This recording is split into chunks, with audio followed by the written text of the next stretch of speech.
में यही आ रहा है, कुछ फुटेजेस भी आ रही हैं, पूरा अफगानिस्तान रोड पे है और जिस तरह वो सेलिब्रेट कर रहे हैं। हारते पहले भी थे, कोई बात नहीं, हार जीत होती है, बट ऐसे नहीं हारते थे, ये रिजल्ट्स नहीं आते थे, ये परफॉर्मेंस नहीं होती थी। गुर्दे की कमी है इस पाकिस्तान टीम में, गुर्दे की कमी।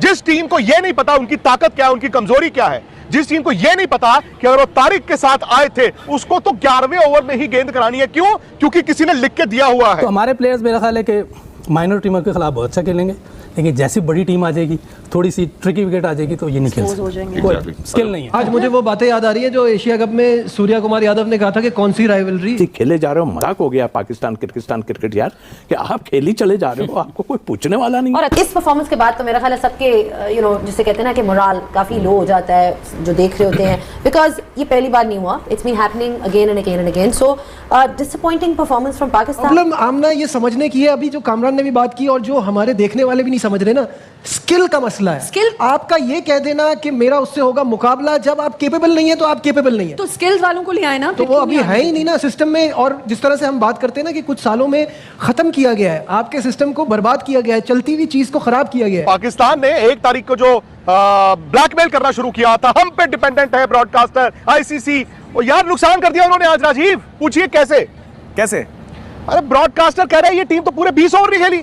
अरे 2 ओवर कम खेले यार, वो उतनी कम एडवर्टाइजमेंट चली है ना। अब ब्रॉडकास्टर को देखना होगा, ये पाकिस्तान की टीम तो पूरे 20 ओवर भी नहीं खेलती। जब भी इंडिया के साथ हमारा मैच होता है तो साइकोलॉजिकल मेरा ख्याल है बहुत ज़्यादा इनके ऊपर है। ये सारी जो पिछले जो टूर्नामेंट्स में जो परफॉर्मेंसेस चल रही हैं वो उसका बैकलॉग भी चल रहा होता है। बाबर आजम की वो जो सीखा ही नहीं हुआ उसने स्वीप मारना, तो माइंड क्या काम करेगा वहाँ जब स्किल ही नहीं है आपके पास, तो स्वीप कहाँ से मारेगा? ईशान किशन ने स्किल इंप्रूव की है ना, कैसे मार रहा था आप? बिल्कुल इस विकेट पे इस स्ट्राइक रेट से खेलना बहुत बड़ी इनिंग है। मेरे अंदर इस टाइम ना ताकत है, ना हिम्मत है, ना मोटिवेशन है। मुझे कुछ महसूस ही नहीं हो रहा कि आप इंडिया से वन साइडेड कैसे हार सकते हो। आपका ये मैच जीतना बड़ा ही इंपॉर्टेंट था, जैसा कि आज मोहसिन नकवी साहब भी पहुंचे हुए थे और बड़ी थपकियां दे रहे थे अक्सर प्लेयर्स को। तो क्योंकि जब आप कोई स्टैंड लेते हैं और इतना बड़ा स्टैंड कि आप आईसीसी के अगेंस्ट खड़े हो गए हो और आप बांग्लादेश के साथ खड़े हो, तो इन सिचुएशन में जब आप इतनी मायूस कारकर्दगी दिखाओगे तो हमारे जैसे भी जो एक्सपर्ट हैं उनके लिए बड़ा एक मुश्किल होता है उनको डिफेंड करना। चले हार्दिक पांड्या की बॉल और ये उस्मान तारिक आउट हो गए। ओ भाईजान, ये हालात है हमारी टीम के, इतनी गंदी टीम, एक और मैच हम हार गए हैं। ये हालात हैं जी, ये पड़ी है आपकी एलसीडी, ये पड़ा है आपका मैच। पाकिस्तान की टीम मैच हार चुकी है, इंडिया के हाथ से एक दफा फिर जलील और रुसवा हो गई है। भाई चलती एलसीडी लाइव हमने तोड़ के रख दिया। तो एक और संडे और एक इंडिया के हाथों एक और हार। वो एक कहावत है ना कि बंदा मुर्गियां पाल ले, बंदा बदखे पाल ले, खरगोश पाल ले, तीतर पाल ले, लेकिन उम्मीद ना पाले। और इस टीम से तो कम से कम बिल्कुल ना बंदा उम्मीद पाले, जो टीम अपना पुराना तर्ज अमल छोड़ ही नहीं रही। मैं पिछले 3 दिन से ये चीख रहा हूं, चिल्ला रहा हूं कि बाबर आजम को बिठा के फखर जमान को या ख्वाजा नाफे को मौका दीजिए और शाहीन को बिठा के नसीम शाह को मौका दीजिए। ये दोनों बाबे, वैसे पाकिस्तान की जब भी मॉडर्न क्रिकेट हिस्ट्री लिखी जाएगी तो 2021 में इस पाकिस्तान की ग्रीन शर्ट से जो लोगों की मोहब्बत स्टार्ट हुई थी वो इन्हीं दोनों की वजह से स्टार्ट हुई थी। और आज पाकिस्तान के क्रिकेट फैंस इस टीम का साथ छोड़ रहे हैं, सपोर्ट छोड़ रहे हैं, नाराज हैं। और इन दोनों ने 2021 में इस टीम से कौम को जोड़ा था और आज कौम को मुतनफर भी यही दोनों कर रहे हैं।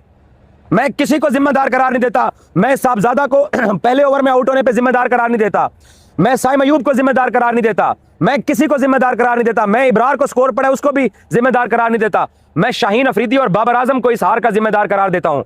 भाई साहब, आप पिछले 10 साल से बाबर आजम और तकरीबन 7 साल से शाहीन अफरीदी पाकिस्तान की टीम में खेल रहे हैं। एक मैच आप इंडिया से वर्ल्ड कप का जीते हो और एक आपने एशिया कप का इंडिया से मैच जीता। ये वही सिमिलर कहानी है जो न्यूयॉर्क में हुई थी। 120 पे उनको आउट करने के बाद यही लोग थे जिन्होंने ये शो किया कि इनको गेम अवेयरनेस नहीं है। इस परफॉर्मेंस के बाद तो मेरा ख्याल है सबके जिसे कहते हैं ना कि मोराल काफी लो हो जाता है जो देख रहे होते हैं, बिकॉज ये पहली बार नहीं हुआ, it's been happening again and again and again. So disappointing performance from Pakistan, आपकी क्या थॉट्स हैं, कहाँ गलतियां हुई, ओवरऑल आप इस मैच को कैसे देखते हैं? ऑब्वियसली हार बता ही देती है कि बहुत सारी गलतियाँ की हैं और कुछ ऐसी गलतियाँ हैं जो कि बिल्कुल सामने हैं, जो सामने नहीं हैं, जो पीछे कतर धरता है उनको भी समझ आ गई होगी कि क्यों हमसे गलतियाँ पीछे जो बैक एंड पे हो रही हैं। सामने वाली गलतियाँ ये हैं कि मैं ये समझता हूँ कि जब भी इंडिया के साथ हमारा मैच होता है तो साइकोलॉजिकल मेरा ख्याल है बहुत ज़्यादा इनके ऊपर है। ये सारी जो पिछले जो टूर्नामेंट्स में जो परफॉर्मेंसेस चल रही हैं वो उसका बैकलॉग भी चल रहा होता है। तो आई थिंक इनको सबसे पहले तो अपने माइंड को फिक्स करना पड़ेगा कि किस माइंडसेट से हमें अंदर जाना है, क्लैरिटी ऑफ एवरीथिंग, रोल है या क्लैरिटी ऑफ एग्जीक्यूशन है, किस तरीके से एग्जीक्यूट करना है, अपना पोटेंशियल जो है उस पोटेंशियल पे कैसे खेलना है। मैं ये समझता हूँ आज के मैच में हमने अपने पोटेंशियल पे खेला ही नहीं है।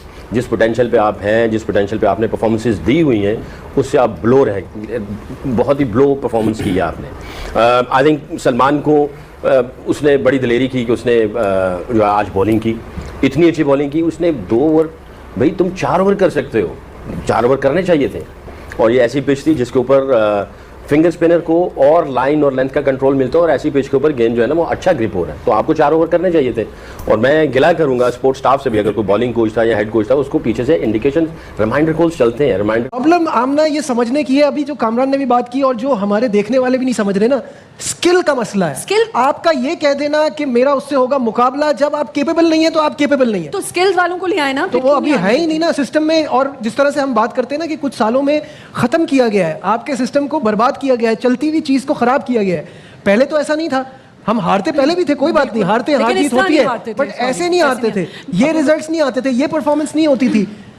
भैया मैं आप दोनों से एक सवाल करना चाहती हूँ, क्या ये अपनी फिटनेस पे काम करते हैं ये स्पोर्ट्समैन जो ये सारे हमारे बिल्कुल प्लेयर्स करते होंगे, ऐसे ही खेल जैसे और प्लेयर्स करते हैं? देखिए फिटनेस सिर्फ खाली फिटनेस ट्रेनिंग करने से नहीं आती, क्रिकेट खेलने से भी आती है, ग्राउंड में टाइम स्पेंड करने से आती है, आप लंबी क्रिकेट खेल के आती है, फिर आप मेंटली भी स्ट्रांग होते हैं, फिटनेस लेवल भी बेहतर होता है। फिर आप उसके ऑफ सीजन में आप क्या करते हैं, ऑफ सीजन में हमारे सारे लीगों में चले जाते हैं, हमारी डोमेस्टिक क्रिकेट नहीं खेल रहे होते। क्या कोच का प्लान था, कुछ समझ नहीं आया, कोई आइडिया नहीं हुआ क्या कोच ने प्लान दिया हुआ था। ईशान किशन का हमने मैच स्टार्ट होने से पहले बताया था, मिडल एंड लेग पे उसको बॉल नहीं करनी, ऑफ स्टंप से बाहर, वो उधर ही बॉलिंग करते जा रहे हैं। शाहिन शाह क्या बॉलिंग कर रहा है, मैंने पहले ही कहा था उसकी जगह सलमान को खेलना चाहिए। पहला ओवर दे दो तब भी मार खाता, आखिरी ओवर दे दो तब भी मार खाता है। तो मेरा ख्याल है कि ना पेस है ना स्विंग है। अगर आप पांड्या को देखें वो स्विंग कर रहा है, हालांकि अगर पहली बारी हमारी आ जाती तो मेरा ख्याल हमें और ज़्यादा मुश्किल होती। मुझे लगता है अंडर 100 पे ना आउट हो जाते, क्योंकि ग्रिप हो रहा था, बॉल स्पन भी अच्छा हो रहा था। तो ये पाकिस्तान की गुड लक थी कि टॉस जीत गए थे। बाकी अगर ओवरऑल शादाब की बॉलिंग देखें, वो भी सारी टांग पे करता जा रहा है, हालांकि अगर वो रॉन्ग वन उसको करता रहता ऑप्शन से बाय तो वो ज़्यादा मुश्किल। तो कोच मेरा ख्याल है बाहर बैठ के कुछ समझ नहीं आ रही कि उसने क्या इनको गेम प्लान दिया है, क्या ये करना चाह रहे थे, कोई आइडिया नहीं हुआ, बिल्कुल यूजलेस लग रहा है। उनका कप्तान जो है वो बता रहा है कि कैसे खेलना है उस्मान को, वैसे बॉलिंग करके बता रहा है। इनकी तैयारी आपको नजर ही आ गई होगी इन्होंने क्या तैयारी की हुई थी। टीमों के सामने आप 32 बॉलों में 46 रन कर लें तो समझते हैं हर चीज़ सही है। हाँ, वो उसी में खुश है और उनके फैंस भी खुश हैं। जिनको ये नहीं पता कि बाबर आजम नंबर 4 का बैटर है ही नहीं। जब वो सिलेक्ट हुआ है और खेला, हमने जब बोला था, कामरान भी हमारे साथ था, जब कहा था कि भाई ये नंबर 4 का बैटर नहीं है, नहीं है, नहीं है, नहीं मानते तो करो जो करना। आज मुझे वो बातें याद आ रही है जो एशिया कप में सूर्या कुमार यादव ने कहा था कि कौन सी राइवलरी, अच्छा, ये जो एक साथ और ये सॉरी राइवलरी पे जो आप बात करें ना, अच्छा हम छोटे आप किसी मैं अपनी ये तो फैक्ट्स पे बात करें ना, क्रिकेट रिलेटेड बातें करेंगे जो हमें चीज़ें नहीं पता होंगी, टेक्निकल जो भी होंगी। एक मुझे सिर्फ ये बात समझ नहीं आई कि लास्ट टाइम ये हैंडशेक्स नहीं हुए और वो एक राइवलरी तो अलग बात है, लेकिन एक स्पोर्ट्समैन स्पिरिट भी नहीं था।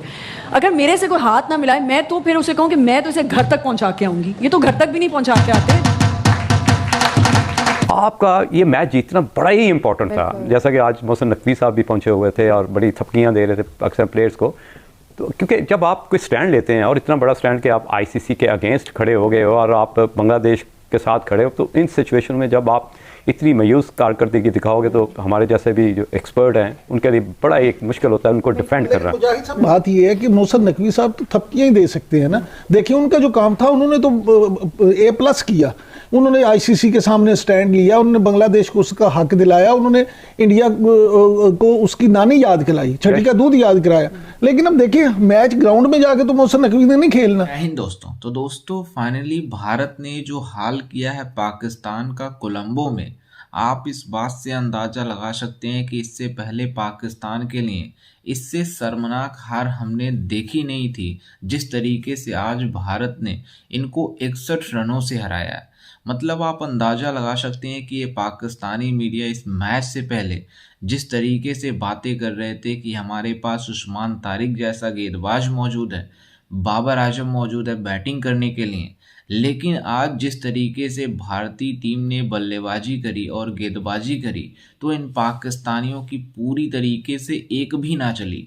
और इस भारत के शानदार जीत की जश्न का माहौल जिस तरीके से अफगानिस्तान की जनता उठा रही है, आप इस बात से अंदाज़ा लगा सकते हैं कि पाकिस्तानी मीडिया किस तरीके से जलील हो रही है अफगानिस्तान फैंस के सामने। मतलब अफगानिस्तान क्रिकेट फैंस ने जिस तरीके से भारत की इस जीत का जश्न मना रहे हैं और जिस तरीके से वो सेलिब्रेट कर रहे हैं, उसको देखकर इन पाकिस्तानियों में काफ़ी ज़्यादा मतलब रोना रो रहे हैं लोग कि अफगानिस्तान वाले अब हमारा मजाक उड़ा रहे हैं। लेकिन अब पाकिस्तान क्रिकेट टीम की कंडीशन ऐसी हो चुकी है कि कोई भी देश इन पाकिस्तानियों को हराकर आसानी से चला जाता है। लेकिन ये पाकिस्तानी बात करते हैं कि हमारे पास बाबर आजम है, उस्मान तारिक है, लेकिन आज उस्मान तारिक की एक भी नहीं चली, वो सिर्फ एक ही विकेट ले पाया। लेकिन जिस तरीके से हमारे खिलाड़ी ईशान किशन ने बल्लेबाजी करी, अभिषेक शर्मा नहीं चला तो ये पाकिस्तानी इतने ज़्यादा ढोल नगाड़े बजाना शुरू कर दिए जैसे इनके मतलब मैच जीत गए हों। ये मतलब एक विकेट गिरते ही इतना नाचने कूदने लगे कि ऐसे लग रहा था कि ये पूरा मैच नहीं वर्ल्ड कप जीत गए हों। लेकिन उसके बाद जिस तरीके से भारतीय बल्लेबाज ईशान किशन, सूर्य कुमार यादव, शिवम दुबे, तिलक वर्मा ने बल्लेबाजी करी तो ये पाकिस्तानी सोचना बंद कर दिए कि आखिरकार भारत जीरो मतलब पहले इस अभिषेक शर्मा जीरो पर आउट हो गया, लेकिन भारतीय टीम 175 रन बना चुकी। तो मतलब आप अंदाज़ा लगा सकते हैं कि ये पाकिस्तानी किस तरीके से इंटरनेशनल लेवल पर इनकी बेइज्जती हो रही है। और हमारे क्रिकेटरों ने आज जिस तरीके से प्रदर्शन दिखाई है उससे पूरे पाकिस्तान में काफ़ी ज़्यादा मायूसी है। मतलब आप अंदाज़ा लगा सकते हैं कि भारत के गेंदबाजों ने आज जिस तरीके से जिस कैलिबर से गेंदबाजी कराई उससे पूरी पाकिस्तान की क्रिकेट टीम एक्सपोज हो गई। पहले शुरुआती ओवर में जिस तरीके से हार्दिक पांड्या ने शाहिब-ज़ादा फरहान को आउट किया, वो शाहिब-ज़ादा फरहान जो एशिया कप में भारत के खिलाफ जो सेलिब्रेशन कर रहा था, 50 मारकर जसप्रीत बुमराह के छक्के मारकर जिस तरीके से अपने बायोपिक निकाल रहा था कि हमने जसप्रीत बुमराह को छक्का मारने वाला पहला बल्लेबाज बना था पाकिस्तान का साहिब-ज़ादा फरहान, इसलिए वो इतना ज़्यादा सेलिब्रेट कर रहा था। लेकिन आज जिस तरीके से उसको हार्दिक पांड्या ने 0 रनों पर आउट किया है तो ये पूरी तरीके से उनकी बैटिंग को एक्सपोज कर दिया। उसके बाद जब जसप्रीत बुमराह गेंदबाजी करने के लिए आए तो उन्होंने शानदार विकेट लेते हुए बताया कि किस तरीके से गेंदबाजी करी जाती है। और लास्ट में जो हार्दिक पांड्या ने उस्मान तारिक को बोल्ड करके आउट किया तो वहां से तो पूरी पाकिस्तान क्रिकेट टीम ख़त्म हो गई और भारत ने इस शानदार मुकाबले में 61 रनों से जीता है। इतनी ऐतिहासिक जीत भारत के लिए इससे पहले पाकिस्तान के खिलाफ इतने ज़्यादा रन से जीतना पहली बार हुआ है। और भारत जिस तरीके से क्रिकेट खेल रहा है इस T20I वर्ल्ड कप का प्रबल दावेदार माना जा रहा है, क्योंकि इसके अलावा कोई भी ऐसी टीम नहीं है जो इतनी शानदार तरीके से प्रदर्शन कर रही हो। लेकिन भारतीय टीम ने करके दिखाया है और करके साबित भी करेगी इस T20I वर्ल्ड कप को जीतने के बाद। लेकिन भारत ने जो कारनामा पाकिस्तान के साथ किया है वो अनबिलीवेबल है और हमें पूरी तरीके से उम्मीद थी अपनी टीम पर कि पाकिस्तान को इसी तरीके से धूल चटाएगी और फाइनली वो कर दिया। तो खैर इस पर आपकी क्या राय है, हमें अपनी राय कमेंट में ज़रूर दीजिएगा।